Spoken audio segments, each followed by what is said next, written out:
All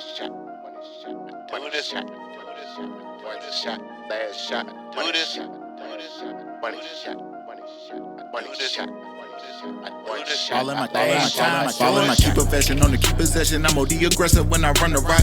See me flexing in the winner section. If they press a bombing on them off the top. Slump a hater, leave them in the field. Or I'm in the kitchen whipping up a dot. Took it from the bottom to the top. Certified Madden money shot. Toss a bullet, hit you in the chest and send a burner across your face from out the slot. Please don't test them, I bring heat and brush it. Have my hitter brush you, move you out the spot. Slump a hater, leave them in the field. Or I'm in the kitchen whipping up a dot. Took it from the bottom to the top. Certified Madden money shot.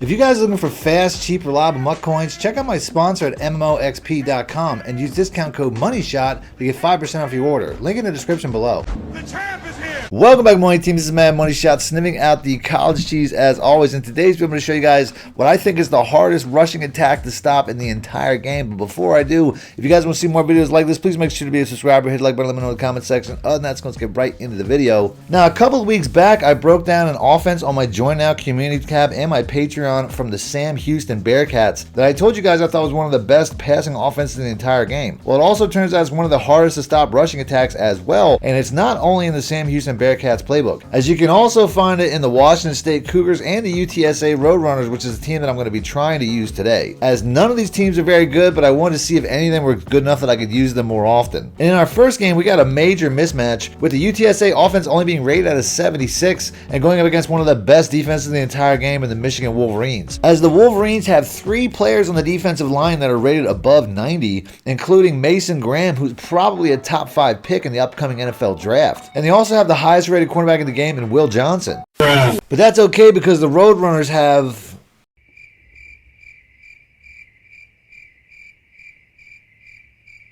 The Roadrunners have this offense, the trio unbalanced, and my goal is to show you guys that teams don't always matter as much as good plays, and this offense has some of the best plays in the entire game. If you guys want to see more from this offense, I broke this down in full in both on my Patreon and my Join Now community tab, and if you guys need more money plays, you can check out any of my ebooks, links in the description or the top pinned comment. Now, I already went over the pass plays in a previous video, as you want to make sure you have access to the fake screen wheel, which is a good play against man coverages, and the verticals, but today I'm going to be going over mostly the run plays, and the best run plays are going to be the QB slot option, which is a good inside and outside run, the speed option, which is a very good outside run, and last but not least, the 0-1 trap, which is going to be my favorite inside run to use. But I started this game out on defense, and my opponent runs his offense a lot like the real-life Michigan Wolverines, trying to run the ball as much as he can before I get him to a 4th and 3, and he suddenly turns into a passer. When it comes to deciding which play to use, it's really simple, as you really just have to read the box. Since we have an offset formation here with 6 linemen essentially, one of them being a tight end, I really want to look to see if I have outside containment on either side of the line every single time. On this play, I don't really have that, but since these wide receivers pull the linebacker out of the middle of the field, we do have a gap right up the middle. So I'm going to switch over to the 0-1 trap anytime I see this look, and you can see on the next play we get a big carry for a first down. On the next play, I don't have the outside containment either, as I plan on switching to the 0-1 trap once again, but once my opponent shifts the defensive line, it turns out that he picks up and uses the outside linebacker on the edge. So anytime you have this look where your tight end is wider than their box defender, this is your read to call the speed option, as this tight end and tackle will typically wash this defender away. On this particular play though, he goes right around them, probably because he's a 92 overall rated player. But we still get the pitch out and we still get the edge as we take it for the game's opening score.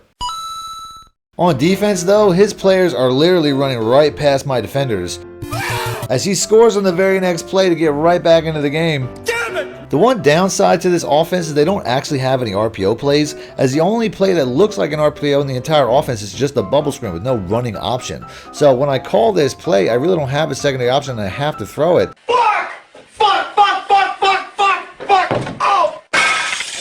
So now that I'm down a touchdown, I want to get that touchdown back quickly. So when I read that he's in a cover 3, I switch over to the verticals play, which is a one-play touchdown against every single defense in the game that I recently put out in another video. Break yourself, fool! As we tie up the game on the very next play, If you guys want to see more about that play, I'll have links in the description as well as on screen at the end of the video. And despite this defense being so lowly rated, the blitzes I'm using are working pretty good. As we get a sack on first down and push him back to 2nd and 19 before he breaks the pocket and takes off for the first. Before picking up the first down on a 4th and 5 as my tacklers want nothing to do with his running back. And now he looks like he's in a spread offense the entire way as he tries to hit the crosser. Gotcha, bitch. And we get an interception. Now with only 55 seconds left before half, you would think I'd probably have to start passing, but I specifically wanted to focus on the run plays in this gameplay. So when I see that linebacker's still not there in the middle of the field, we switch to the 0-1 trap, and he must have guessed pass or something, because we bust through his entire defense with a 91 speed running back and take it to the house. He could go all the way, 95 yards. Back on defense, my opponent goes down the field in a hurry as he only has about 40 seconds left and he wants to tie this game before he gets all the way down to the 2-yard line, but he wasn't smart enough to run from here, so I send a blitz and we get a sack to force him to 3rd and 7 before he tries to beat me over the middle. Gotcha, bitch. And we get a user alert to end the half. In the second half, he gets ball and he attacks that cover 3 seam one more time, only this time we get lucky enough to tackle him at the 1-yard line before he eventually punches in to tie the game anyway. God damn it!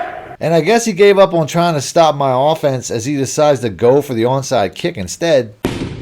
How about new? And I'm going back to the run plays. On the next play, he picks up that edge defender one more time, which is a clear indicator that I could run this speed option. Even though we don't get much, we still stuck to the reads. My running back drops the ball on 2nd down, so on 3rd and long, I see he's in a man coverage, so I put the running back on a wheel route, as wheel routes are very good man coverage beating plays, as we beat him over the top to get inside the red zone. I run the ball from here, so I'm going to show you guys the perfect way to read whether you want to run an inside or an outside run. On this next play, you can see there's no linebacker in the middle of the field once again.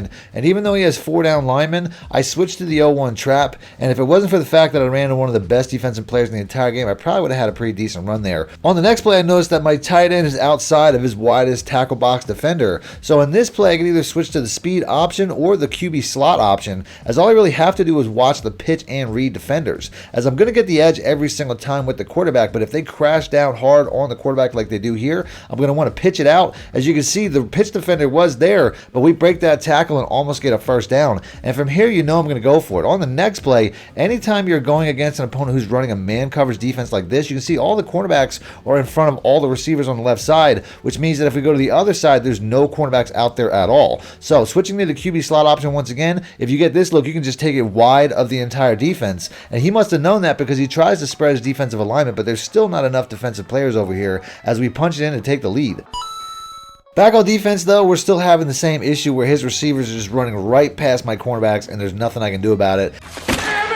As I even try to cheat by getting a pass interference, and it still doesn't work. And he knows that he can't stop my option offense as he tries to go for the onside kick once again. Nope. And now we're starting with a short field with only 2 minutes left in the game. And I know it might not be the most sporting way to play, but we're going to try to run clock here, as he already has the better team. And my goal is to run the ball in this gameplay anyway. So on the next play, when we see he's in a man coverage once again, and there's nobody to the outside, of course we're going to switch to the QB slot option and get what we can. On the next play, when he switches to a man coverage, you can see I have nobody outside of my tight end. This is the perfect look to keep it with the quarterback on a QB slot option play. So I make that read and make the play, but this quarterback sucks, as he fumbles the ball at the worst possible time. I mean, there was barely any contact made there, as that fumble completely bails my opponent out of the situation, and now he's going down the field for the potentially game-winning touchdown with only 50 seconds left before he hits me with a toss play, and I'm one-on-one with the cover athlete, as he puts a spin move on and takes it to the house for the touchdown. God damn it! He then goes for 2 for some reason I don't really understand,